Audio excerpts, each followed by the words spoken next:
The Conceited Knowbody. Every Tuesday at 8 p.m. What's up? We back with another edition of the best podcast you never heard of, The Conceited Knowbody. This episode,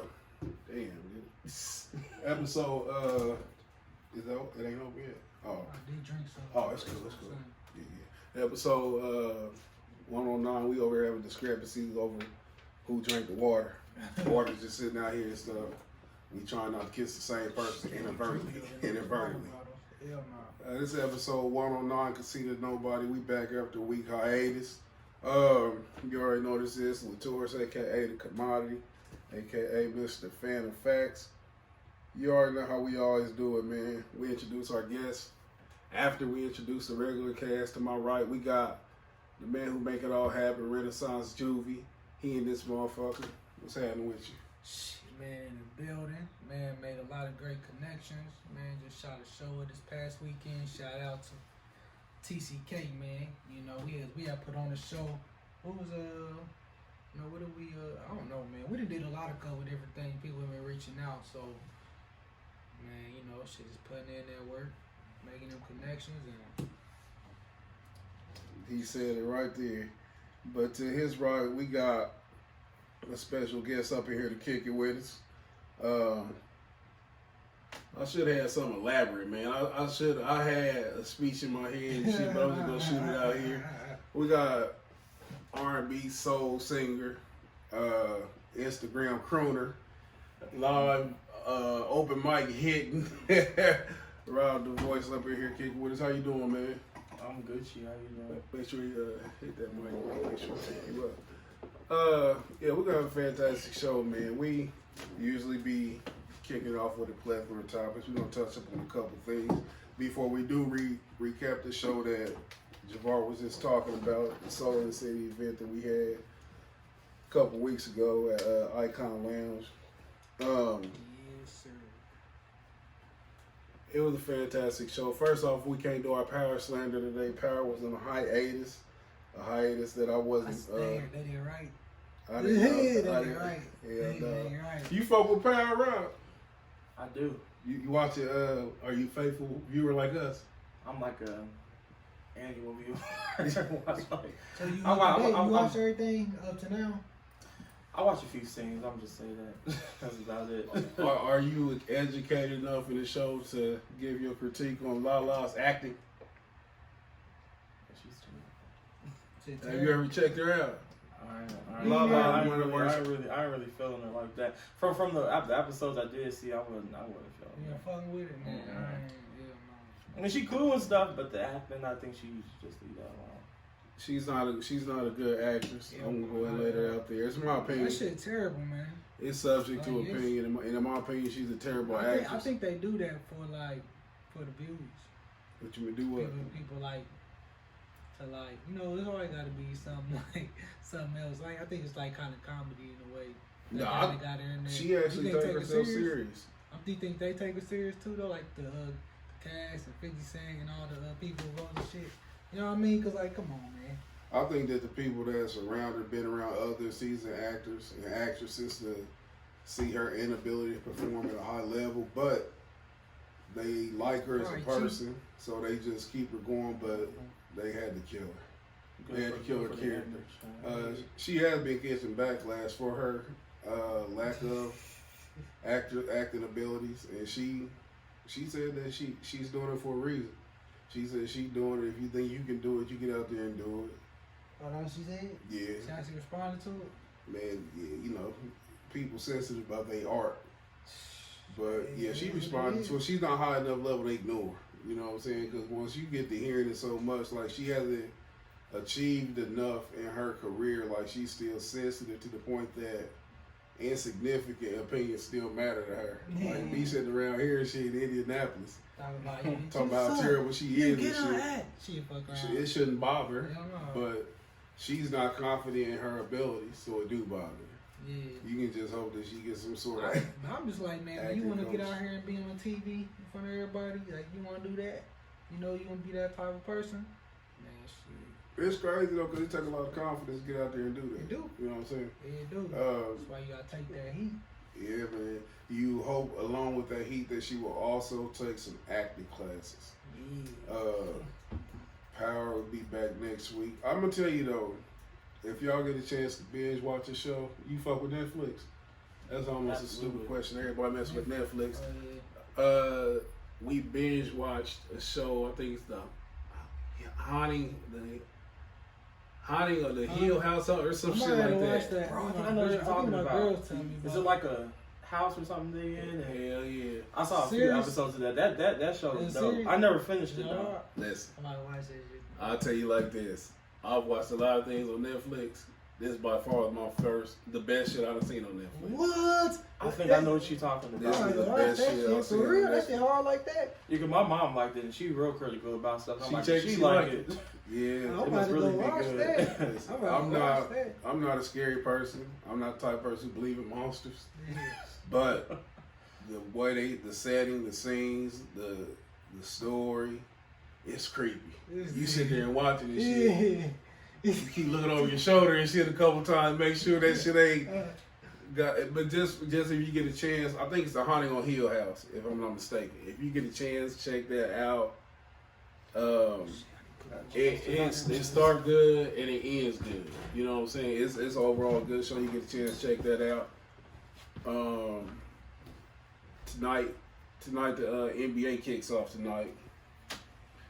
This one I wish Asad was here so we can give him my argument. We can argue about who want to win the championship or the MVP. He ain't here. He's somewhere living his best life still. He won't be back till middle towards the end of November. What else? Nothing else is important, but we're going to recap.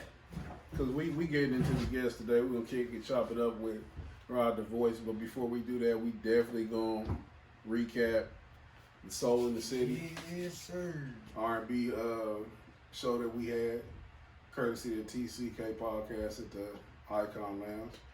We had 4 performances. I was trying to say performances at the same time. We had 4 people who like to sing.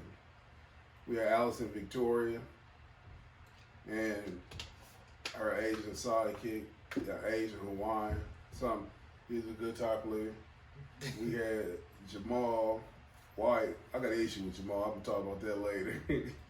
We had Cambria and we had Terrence Anderson. What you thought of the performances? What stood out to you? Man, they all significantly different. Like they wasn't like it was you just watching the same thing over and over again. You know what I mean? They was all significantly different. So I appreciated that. And then I feel like everybody actually came to perform. Like they ain't just come and just treat it like any other, like, oh, let me just go do this real quick. You know, they came up, showed up, did their thing. Camera, glance around stage, try to use it just in beauty. She should have came and brought some backup dancers too. Camera just walk around the stage, singing the words, trying to look all, seductive and things like that. Should have brought some backup dancers or something, man. You say she should have brought some backup dancers? Backup dancers. No, I'm just playing. But all of them was just significantly, they was different. I enjoyed them. I liked all the performances. All of them performed like seasoned veterans. They performed like that. In addition to just liking to do music, they all seemed like they was meant to do music. As far as my perception of it, I think maybe Cambria may have seemed like she was the most comfortable up there to me. She was. She was actually comfortable and stuff. She was real interactive with the crowd. I think all of them was interactive with the crowd.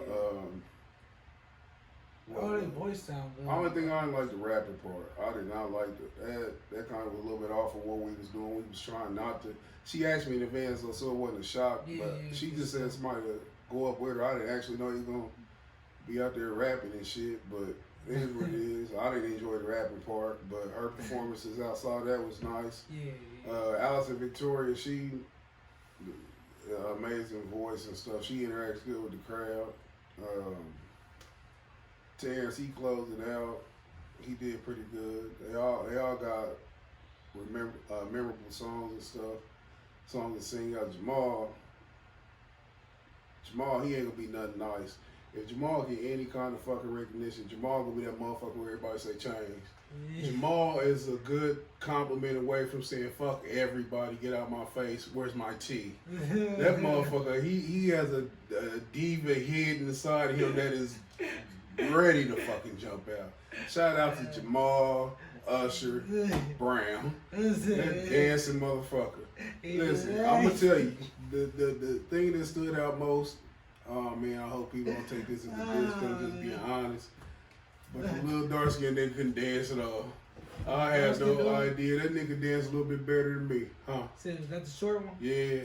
Man, You can see in one of the pictures. I think he just was lost on the steps, like he was either nervous or he just was leaning on the steps. Cause I got a picture to where he's just like looking all. He was looking at him trying to figure out which way to go. He's like a white lady during the first time in the electric slide line. She was like the first time she ever did electric slide. That's how that shit was. When I get back to Jamal being when I say he has a diva, everybody had 30 minutes. Jamal took at least 37. And he was like, fuck everybody else's time. I am about to fucking dance. I'm about to fucking dance. I'm about to groove and shit. You motherfuckers gonna know me. And ever since that day, Jamal has been sharing pictures and videos. If you want to see the greatest singer in Indianapolis, come and see me. Jamal is ready to say fuck everybody. I see it. Jamal, he has a fucking inner tyrant inside of him. He abused that time. He did a fantastic job, but he was not in parameters of what we said. And I said, this nigga's a fucking baby menace. This nigga, he gonna, listen, he gets somewhere, he gonna fire at least 20 assistants. He's just ready to fucking, shout out to Jamal, he did his thing, man. He had a hell of a performance. But nigga, we not there yet. That nigga, in his mind, he already got this shit locked up. He know what kind of M&Ms he want in his dressing room. This nigga had fun. And that was the key thing to it. He had a hell of a time, man. I made light of the situation about the dancer or whatever. I made light of the situation. He had his guys on point, man. They all was in that. They came to show out. They came to show out, and that's exactly what they did. I don't even know if I had a favorite performance. It may have been Cambria because she was ultra comfortable. She just sat on the stage, sat down, got the crowd interacted. Her voice was she may have good on the mic. Like yeah. I be paying attention to that, man. Like certain people really don't be sounding that good over the mic. Like they just can't get their mic through the voice or whatever the case may be. But she got some good lungs on her. And I think that Terrence had his stage presence wasn't as good as everybody else's. And when I say that, I'm not saying that it was bad at all. Yeah. He just didn't seem like he had the same level of comfort that they have. Mm-hmm. And that's how it is sometimes. He seems to be pretty introverted, you know what I'm saying? But that's just how it be sometimes. Some people use the stage as their sanctuary and stuff where they just wild out. And I can guarantee you that's exactly what Jamal does. When Jamal was up there, man, you couldn't tell him shit. He did the shit where he posted yesterday on Instagram, this is the J-A-M-A. You know, Usher spelled his name and shit. Or how when you was little, you be listening to a song, you spell your name instead of nigga whose song is, because I don't know. He did all that shit. I said, this thing out of control. But that's what it's all about. It's about enjoying yourself. It's about building, you know what I'm saying, building bonds and forming relationships that can extend past the original one. Shout out to Joe Talks and Joe Talks period and Larice, Joe and Jasmine. J and J, the fantastic pair. J and J. We gave them their first hosting opportunity. What people don't understand, man, that I always say, the Conceited Knowbody is a platform. It's a platform to expand, reach out, make connections, and then grow. We try to do it organically. Like we don't try to hustle people, use people and stuff out of order. Like if we want it to be mutually beneficial for everybody involved when we reach out or we do something. And I think that's what a lot of people got. A problem that a lot of people have around here where it's too many chiefs and not enough Indians You got niggas out here acting like they got Thriller on their resume. Like they got fucking, you know, it's like they got fucking diamond albums. Man. And they lost in, I'm gonna address this later, more poignant, but that's the kind of people who don't last in any fashion. They here for a second, then they gone. Everybody forgets you. But shout out to Joe and Jasmine. They got, I don't know what the fuck they was doing at the end of the show. They were supposed to be closing out and shit. It was, they damn, there was some James Brown shit. You know, when James Brown be performing, be like, it's time to go. He did put the cape on, he take off running back to the stage. That's what Joe and Jasmine, they just kept on fucking talking. I'm like, man, what the fuck are they doing? I said, damn, but you know, it is what it is, first time opportunity, and they did good. What you think? Yeah, I think they did good, man. I ain't know what was about to happen, man. You know, you got Joe, you got Jasmine acting nervous to the motherfucker. Like, you know, we on the motherfucking, you would have thought she was, it was motherfucking million motherfuckers in that bitch. But nah, she did her thing. Joe did her thing. They Joe did her thing too. Damn, did I say That's Joe? what's up. Damn, my bad, Joe. My bad, Joe. Don't take it personal. But yeah, they bounced off each other real good. Like, you know, it wasn't just like we just picked two motherfuckers like just awkward. Yeah. You know what I mean? We gotta control them like puppets. Like, look, Yeah. all right, move your arm like this. You know what I mean? Do this. You know, we ain't had to do none of that shit. So We gonna try to incorporate them some way in with TCK. for sure. I don't know, man. I was thinking about that hard. Joe got that super soft this week and shit. I had to mute Joe on social media. I had to mute Joe. Joe be on there crying about everything. He's mad about LeBron because LeBron wouldn't cake for the Chinese people. Oh yeah. Well, if you're gonna be fair for everyone, be fair for everyone. I said, Joe, come on, nigga, man. you think when the police go in there shooting them niggas, the motherfuckers in China talking about we gotta save the blacks? Joe, come on, man. Come on, dog. That's what I was trying to tell him, though, man. Joe, he want to be the I'm everywhere, man. He want to be for everybody at the same time. Anyway, though, that's a quick recap. I'm sure. I'm sure we left some things out, but overall, I'm be honest with myself. If I rate it, I'll give it 6.5, 7 out of 10. And that's not even about the performance. That's just about shit in my head. Things on our end. But it was pretty good, man. I was glad that we provided them that opportunity and something that people don't understand that we paid them. You know what I'm saying? They were paid to perform. We didn't just use them or use their talents for free. So if this is their first time getting paid, I'm happy with being the people who gave them the opportunity. Yeah. So we can all be a part of their biography. Yeah. You know what I'm saying? Yeah. But I don't know if we're going to be doing something like in the immediate future. I see something maybe early next year or whatever. Me and Assad actually had a conversation over the past weekend discussing something. I'll chop it up with you, though. Pretty good idea of what's going on, but I was pleased with it, man. I'm a stickler. I try to be inadvertently a perfectionist, so it's hard for me to ever be satisfied with anything, so it is what it is. It is what it is. Being had to be like Black Widow calming the hog down and shit. I'm already shitty. Jasmine over there trying to give me pep speaks and shit. Like, you don't get the fuck out my face. I hear your goddamn keep your chin up speech. Man, my head heavy right now. But no, it was a good, fantastic show. But this was the R&B event. I don't think that, I don't want to just say Indianapolis, but that's where we at. Show put some respect on my name. I don't feel like, and this is nationwide, maybe even just music popularity in general. We wanted to do the Soul in the City to highlight musical talents that's outside of rap, which of course, hip hop is my favorite genre of music, but sometimes, man, you gotta slow that shit down. And you gotta remember that the first type of music that we all fell in love with. Nobody fell in love with rap as a child. When we was growing up, we was listening to the slow songs, whatever, so we wanted to shine light on that particular demographic. Which is fitting to have our first show since then to feature another R&B sensation, if I say so myself. Got a chance to listen to some music on SoundCloud when he was the alter ego. We want to discuss that guy. But we got our guest up in here, Rob the Voice. He's a singer here from here, from Indianapolis. Yeah.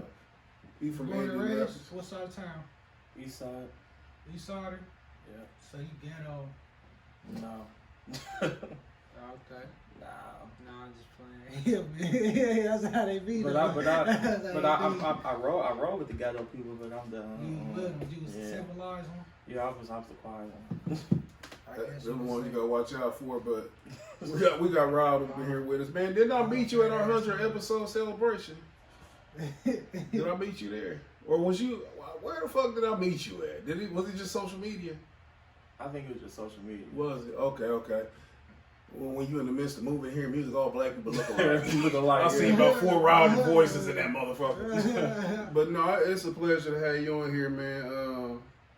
I've been, like, even if we don't actually just say something immediately, I've been checking you out on social media, checking out the videos you post. Which, before we talk about anything, I think you're doing the right thing on that end, because it just takes the right motherfucker to click that. You know what I'm saying? Mm-hmm. Click that shit and you be where you want to go. How you feeling today, man? I'm feeling pretty good, just chilling, relaxing. That's what's up. So we got to establish that you here from here in Indy. Oh yeah, I'm from Indianapolis. How old are you, man? 24. 24. That's what's the. I seen that you said that you got the traditional start in music. This little light of mine, singing in the church choir. Oh yeah, there's some stories about that. Yeah, you got started. That's how I got started. At age of 9, I started singing in church choirs. Man, I don't think we had nobody that say nothing different. Have we had somebody say something different yet? That's where. Yeah, but I guess that's where it all started from. Yeah, for sure. You said you started off singing at 9 in the choir. Yeah. But you knew you could sing before then.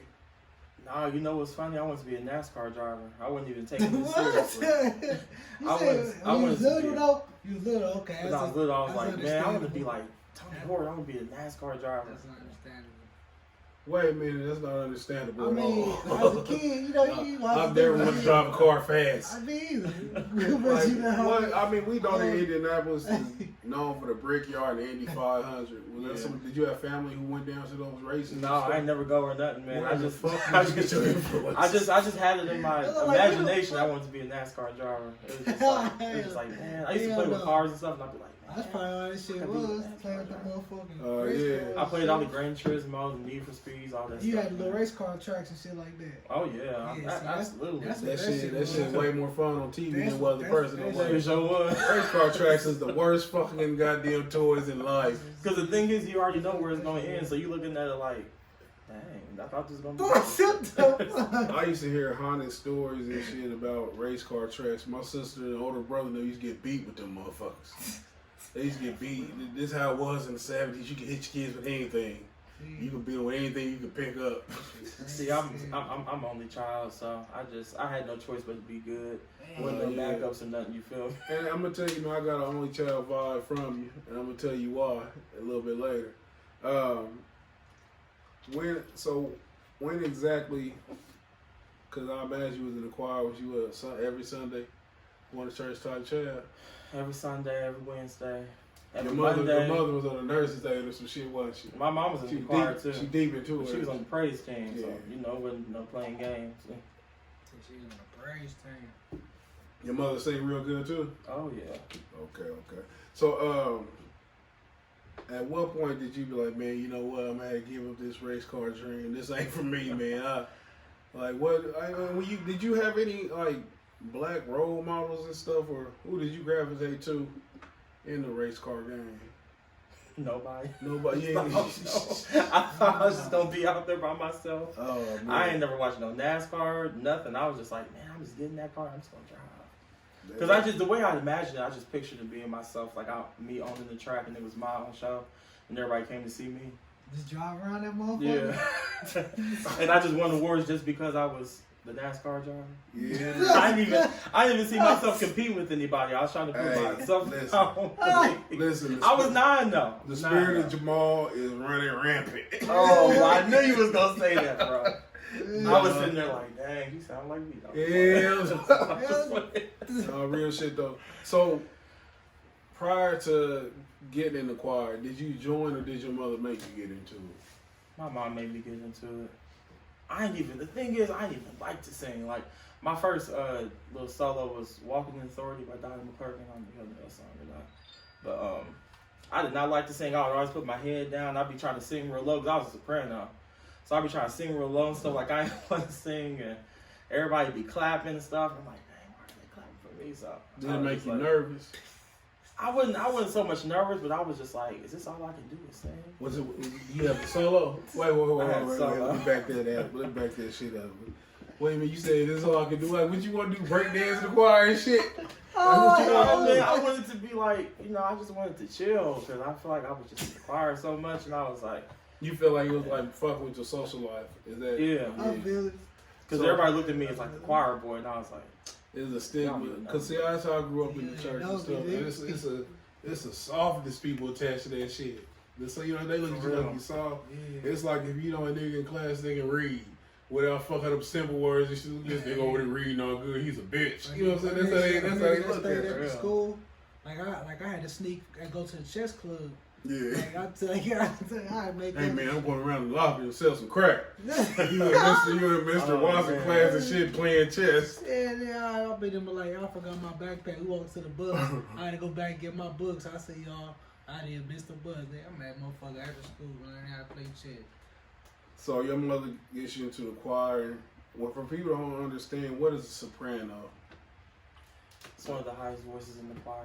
And if you were to liken that to any singers out there, who would you identify with? That's easy. That's WV, Coco Clemens. Yeah. What about best soprano in the game? If you say male, would you go back to the Temptations with Eddie Kendricks maybe? Yes. Eddie absolutely. Kendricks. Okay. When did you start liking what you was doing? Like when you realized that you had that talent, when did you be like, well shit, give me 2 solos? You know what's funny? Like when I got to college, now let me back up because I did SoundCloud and stuff too. So I would say like 2013, 2012, because I was only allowed to listen to gospel music. So, and when I say only gospel music, I mean like gospel music. I don't even mean like J Moss, none of that stuff. It had to be like Missing Mad Quad, Shirley Caesar, like gospel music. And so I would listen to the radio at night, and I would sneak and listen to 96.3. I would listen to Mariah Carey and Whitney Houston and all these people and stuff, and I was like, dang, these people sound good. So I snuck one day and I bought a Brandy CD, her first album, and I was like, wow, this girl's tight. And my mom, she made me throw away my CDs because I was supposed to be in the church choir stuff. You ain't supposed to be singing R&B, so I had to throw away all my CDs and stuff. And I was like, man. But I just kept practicing her songs. What I would do is I would write them down, and so I just started like practicing them and stuff, and got a little bit better with them. So after that, I started recording. Got some beats off of YouTube, like some little free beats. And I just made up my own songs. I didn't even consider myself a songwriter. But I just started putting words together, and I was like, man, this is probably trash. But I'm putting this on here anyway. I got nothing else to do. So let's just back up a little bit. You 24. I'm okay at math. You were born in what, 95? 95. So when you got hit to Brittany when that bitch was washed up. When she was Ray J's sister. Yeah. She was Ray J's sister. Yeah. So was that your favorite artist at the time? No. Or did really. you have a favorite artist? I did, but it was like, I don't know. Like she was just somebody I looked up to as far as like just musically. Favorite artist? I mean, back then, hey, that's a hard question. I had so many artists. Do your mother listen to non-gospel music at this point right now? Oh, absolutely. Yeah, she does. Talk to her now.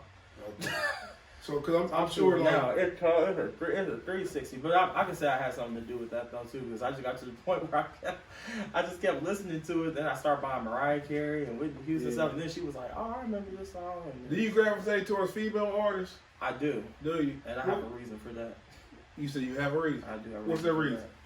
I'm not trying to sound biased, but a lot of males, all they talk about is sex. So I like to listen to people that are actually talking about something, been through something. Not saying that all males do it, but like, for example, most of Chris Brown's music is all about sex. Tank's music talks about sex a lot. I do like male artists like Music Soul Child, Daniel Caesar, people like that, but I gravitate towards female because I feel like my range goes a little bit towards them more. It's not a lot of males that can sing that have the same range as me. So that's kind of why I gravitate towards females more. And I kind of like to mix it up too. So when you the reason why I think that they trying to sing about sexually or anything perceived seductive is because that they aim at a particular demographic. Would you agree with that? Like I would agree. Tank, I'm about to sing because But Tank is like, I'm not gonna lie, Tank and Chris Brown are two of the coldest, singers or whatever. It's crazy though, because it's just like the content is like, man, like I like this song, but it's like I can't sing this in front of everybody. You be over there blushing and shit. Yeah. No, I mean, it's 3 a.m. When we, So that's no genuine type shit. Can't fuck with him on it because that's so anxious and shit. You probably goddamn blush singing that shit. So anxious in them jeans, pony. It's funny. My aunt's in Cut Close, and she in Cut Close. Okay. She used to talk to Genuine a long time ago. Well, her sister talked to Genuine. Which one is your aunt? Tabitha. I said that like I know. You could have said Shirley, and I'm like, okay. You could have said her. I mean, but you know the group though, Yeah, right? yeah. Because They was a Cut Close out there when they had the little clever girls who came out Cut Close, Changing Faces. Yeah. SWV. Like you mentioned. Is she from here in Indy too? She's from Indy. Never knew that, man. That's a long story. So, just backing up, was you in the choir in high school? I was in the choir in high school. What high school? You said there was so much disappointment in your Sure face. Why? Never gave me the solos. Having people singing up there, they couldn't even hit the notes. I ain't saying nothing though, because I was in the choir. I had to be respectful. Yeah, they slept on me, but I'm Robin Voice now. Check me out. Bitch. Put the exclamation on that motherfucker. Put the exclamation on there. No, but what's crazy is I would say, they did sleep on me in a sense, but then they was jealous of me because I was just doing my job. Like, I was just singing, and I guess they thought maybe I was too good or something, but, you pick and you choose. You can practice. That's what I did. Okay, I'm going to go back just a little bit. Because we mentioned, like, you started off on Brandy, but you did mention, you said Mariah. You said Whitney. Oh, yes. I know you love Mariah. I love. Whoa. Mariah or Whitney. Don't say that. Don't say that. I have to say both. No. I have to say. Gun to your head. No. Matter of fact, they sitting over there, one both, they both in that chair. Which one got to get shot? That's how real it is. Mariah right there, Whitney right there. Well, you got to take their whole catalog to an island with you. It's only one. I'm going with Mariah because she writes her songs. Okay. Mariah write her songs? She sure does. She wrote 17 of her 18 number ones. No shit. But when I say write, she writes her songs, but I'm not going to say, okay, some songs she wrote the whole song, and some songs she co-wrote, so you know how they be like. But she has some involvement in all of the songs. But the only reason I'm obsessed with Mariah, I know this is going to sound crazy, is because, like, when she first came out, people were telling, like, she was basically told, like, she had to sing like this, she had to dress like this, she had to do like this. And then as time progressed, like, late 90s or whatever, she started doing what she wanted to do. She got the divorce from Tommy Mottola and all that kind of stuff. And it was like, dang, this girl is tight. But Mariah, she really, in that situation, she wasn't doing nothing that was abnormal. She was young, a teenager, coming to the game. Yeah. That's just, basically, you just told Michael Jackson's story. You just told Marvin Gaye. That's true. The record label they was with, especially if you know anything about Marvin Gaye, he hated how Berry Gordy wanted to put him out there. He was manufactured. They tried to make a lot of stuff about that, man. The crooner and stuff. As soon as he got his freedom, he started talking about sexual healing and shit. Let's get it on. And no, but you're right though. You're right though. I like that perspective. Yeah. You're right about that. Who do you like? You have any like older, like? I got a lot. So you mean like back in the day? I'm gonna ask you this, man. This is how to determine what type of person you are. What do you think about Donnie Hathaway? A+. You already my book. You already my book. You already my book. And I also like, Layla Hathaway, of course, too. Yeah. Her voice. Oh it's like, where does it come from? What about Stevie? Stevie Wonder?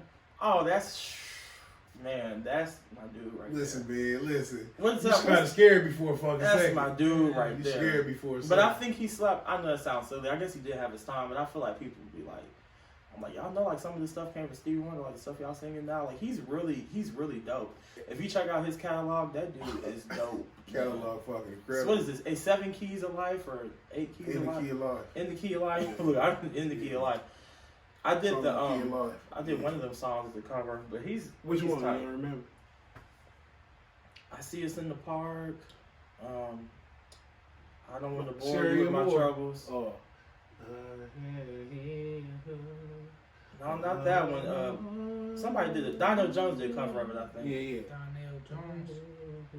You know the I don't want to bore you with my How the troubles. fuck? Knock me off my, what is it? Knock me off my feet. Yeah. Yes. The Conceited Knowbody. Every Tuesday at 8 p.m.